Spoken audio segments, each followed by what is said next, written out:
All right, welcome back to Clash of Culture as we continue our 2023 college football preview. Our next stop takes us to Iowa City to talk about the Iowa Hawkeyes. But like always, before we get into college football, we just want to continue to give our thanks and appreciation for all the love that we've gotten on this page. So if you've made it this far, and I know this is very early in the video, but still, if you made it this far, please press the like and subscribe button. As you watch the video, if you see something you agree with or disagree with, please leave a comment.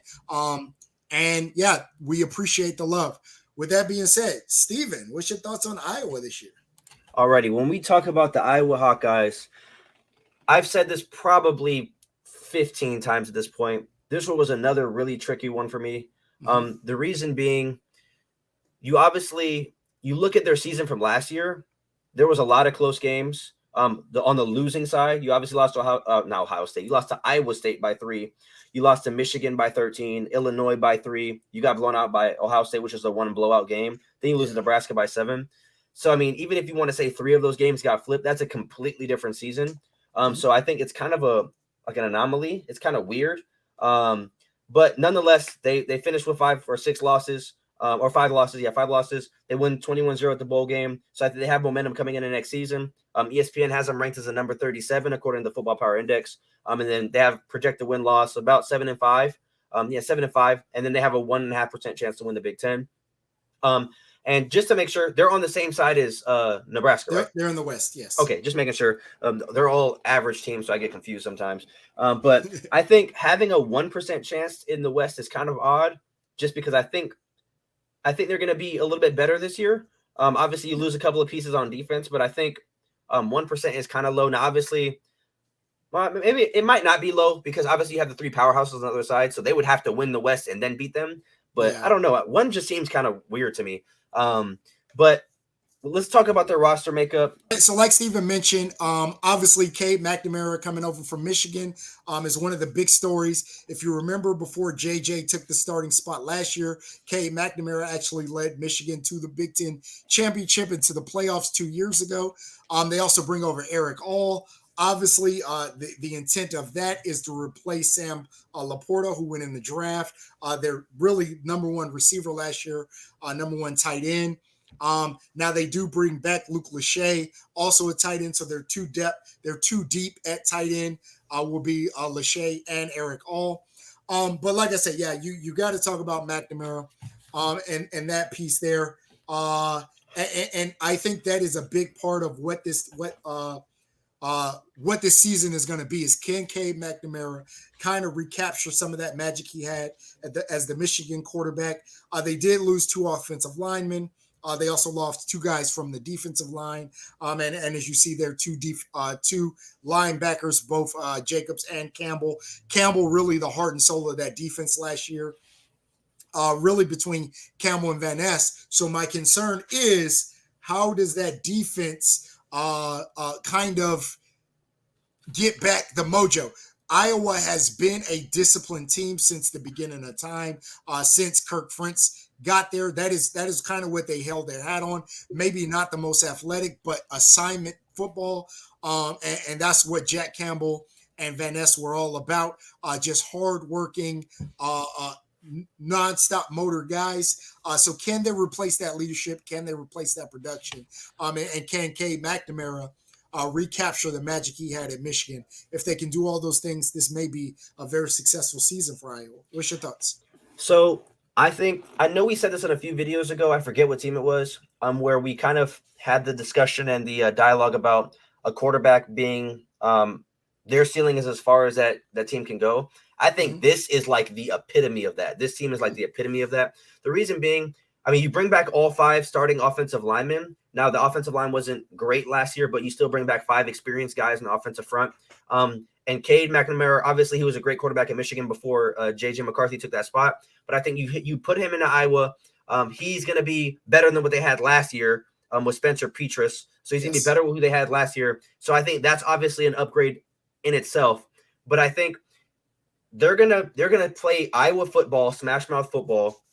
They're just going to try to beat you in the trenches, head up, kind of like you said in the Wisconsin video, big offensive lineman, big defensive lineman, kind of just pound the ball. play solid defense. They're always a good defense. They're always going to be able to rebuild and retool there. Defense has never really been an issue for them. So I don't think it's going to be an issue this year. I don't think that's where it's going to start happening. And I think offense is always going to be their ceiling. Like I said, wherever the offense can do is what I was going to do. I think you have, the best quarterback you've had in a long time with Cade McNamara. So I think that is going to be like I said, an upgrade, but it's going to come down to how good of the talent is around him and how good they can run the ball. Again, the Big Ten West is wide open, just like it was last year. If you guys watched the Wisconsin video a few days ago, I said I think Wisconsin is going to be my favorite, but I don't think Iowa's very far behind them. I don't think Nebraska is very far behind them. So I think it's going to be a very competitive division. And we can go ahead and get into the schedule talk and kind of the outlook for them. We have the same exact floor, the same ceiling, the same prediction, the same losses.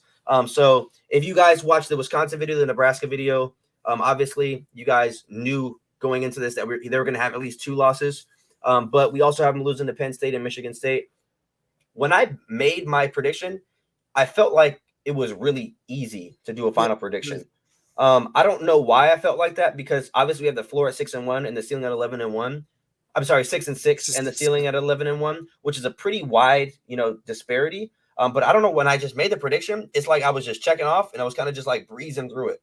So, I mean, what do you feel about 8-4? And do you think that would be considered a successful season for Iowa? So Iowa at 8-4, that's a ho-hum season for Iowa. I think that's about what Iowa does. Iowa's about, I think what they were 8-5 last year when you include the bowl game.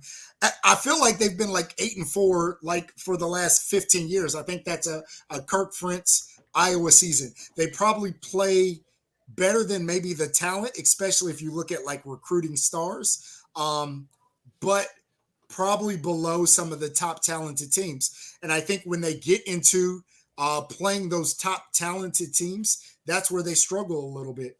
I think the 4 teams I have them losing to are just better teams. I think Iowa is going to be very disciplined. They're going to play hard, and they're going to lose games just based off of these teams just have better talent. And I say that especially, like I said, I cannot highlight enough how much, to me, losing Campbell and Van Ness is going to hurt them. Like you mentioned, Petrus, I think replacing Petrus with McNamara is an upgrade, but I think losing Van Ness and Campbell is really going to hurt them on defense. Okay, and I just have a question for you. This is kind of weird. I mean, not weird, but it's kind of not traditional when it comes to our preview videos. Is Kirk Ferentz the most tenured coach in college football? I don't know. But I know he's been at Iowa for, I think, since I can remember. I'm trying to think off the top of my head. He started in 1999.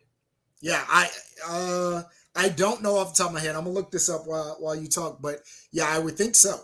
Okay, and also, hopefully the internet doesn't let you cheat with this question, but I just want to do a little trivia real quick.